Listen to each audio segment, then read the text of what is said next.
Welcome to the kitchen. I'm Chef Victoria Love, and today we're going to make Chinese dumpling wrappers.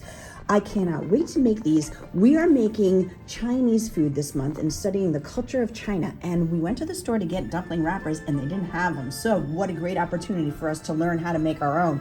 All we need is all-purpose flour and hot water. So let me get everything mise en place and I'll show you how to make it. Make sure you watch to the end so you can see the entire recipe. And help me out. Please click like and subscribe so I can keep bringing you more recipes. Thank you. So our 3/4 of a cup of cold water, I'm going to warm it up in the microwave for 2 minutes. And then it'll be hot enough. We don't want boiling water, but we do want it nice and warm. So let's set that 2 minutes. You're going to use the dough hook on this recipe. And to our bowl, we're going to add 2 3/4 cups of all-purpose flour. Once your water is out of the microwave, we're going to pour it in all at once and then stir it together on low speed.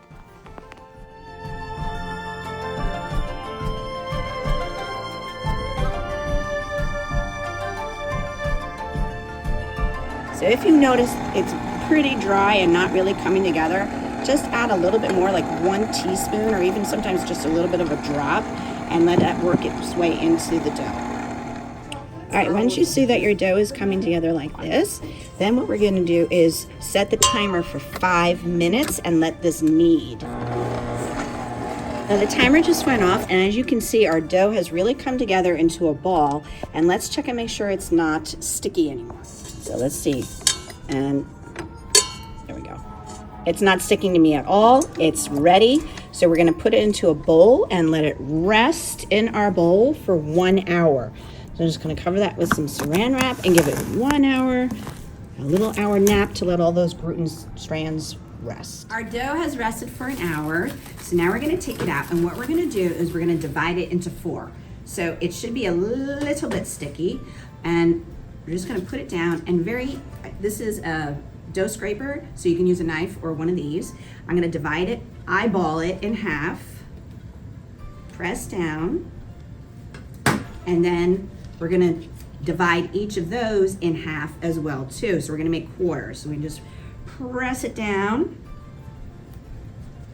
Now what we wanna do is basically we wanna scale the dough into about 14 to 15 gram pieces, okay? So I have a scale, and I'm a pastry chef, and I love to be exact about everything, so I could sit here and measure each one of them out. However, most people at home don't have a scale, so I'm going to calculate for you how to do it at home without needing a scale.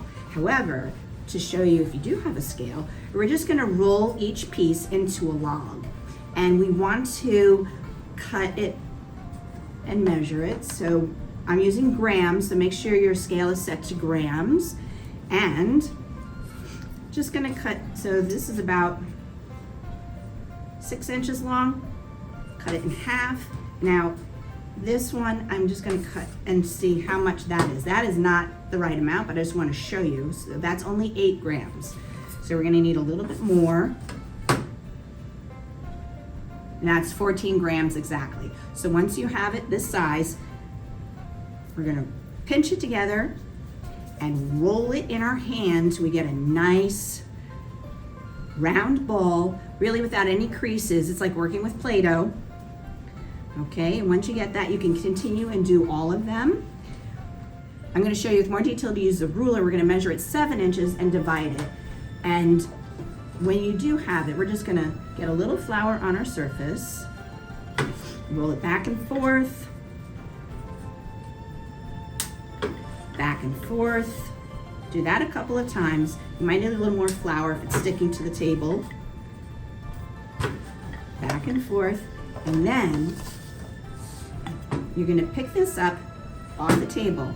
It should be about this size at this point, but we do wanna make it bigger. So we wanna get it thinner, and we wanna try to get as round as possible. So you're gonna hold it in your hand, and with the tip of your rolling pin, press down, back and forth, pull it up and off the table. Back and forth, pull it up and off the table. You're thinning out the edges and making this round. So you're gonna keep doing this back and forth and pulling it up until you get it the desired thickness of our dough. Remember, this is our dumpling wrapper, and the dough is you know, you don't want to have a really thick wrapper on your dumpling. The dumpling is more about the filling than really the wrapper. So you do want to try to make this as thin as possible. Now, if you're having trouble doing it this way, you could always keep it on the table and just go back and forth. Remember, it is supposed to be fun to do this. So if you're stressing about it, don't worry. They don't have to be perfectly round. Okay, these are dumplings and you're gonna eat them, and it should be a fun thing to do. If you can do it this way, fine. If you're having trouble, don't worry about it. Just do it directly on the table and keep doing it until you get the desired size. So you can even stretch it with your hands, okay? This is just like pizza dough. So if you're having trouble and it's not really getting round and it's annoying you, you can just stretch it out with your hand, and you want them about this size, this thickness. When you put it down, I'm putting this on parchment paper. I'm gonna dust it with a little bit of cornstarch, and that cornstarch will help them from sticking together, because when you're done, you can layer these up and put them in the freezer and save them for a later date.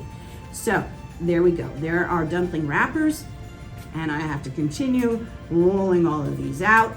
So we got 8 from one log. 8 times 4 is 32. You're gonna get 32 dumpling wrappers out of this size recipe.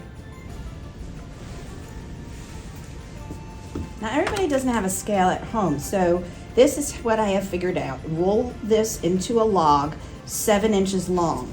Then you can eyeball it, cut it in half, and then each half, again, cut it in half. You're cutting it basically into halves. You're gonna have 4 pieces from one half, and then another 4 pieces, so a total of 8 dumpling wrappers you're going to get. And that will be the correct size, so that each of these is the correct amount, and that is 14 to 15 grams, 14 to 15 grams. So each dumpling wrapper should be 14 to 15 grams, and there we go, these are. Once you've done that, we're now going to take it, you're just gonna, like Play-Doh, you just wanna squeeze it together, get it a little bit moist. It shouldn't be too dry. It should have a little bit of moistness in it. And then you want to roll it into the palm of your hand, so you're going to get a nice ball shape. So we're going to make all of these little balls, and then we can roll them out. And to roll them out, you just need a little bit of flour. Here's our flour. We're just going to dust our surface lightly. And if you've got some flour in your hand, you can even rub it onto your rolling pin. And we're gonna roll it back and forth and continuously rotating it. Roll it back and forth 2 times, rotate it, roll it back and forth. And again, we want to get it nice and thin. So keep doing this. After it's done, and you see that the dough is beginning to stretch and pull out, now you can stop and do a different technique. You're going to hold the wrapper in your hand, and with the very tip of the rolling pin, press down onto the edge, applying pressure evenly, not too hard, lightly, and go back and forth, pick it up and rotate it. And we keep doing that until you roll out the edges of it really nice and thin, and helping to give this a round shape. So this takes a little practice. Here are our beautiful dumpling wrappers, and they are ready to use. You can use them with my Chinese beef and shiitake mushroom filling. That is going to be my next video, or you can store them in the freezer for future use. Thank you so much for joining me in the kitchen. Leave me a comment and let me know how you like the recipe. For more recipe demonstrations, please click like and subscribe to Chef Victoria Loves YouTube channel, and have fun in the kitchen. Thank you.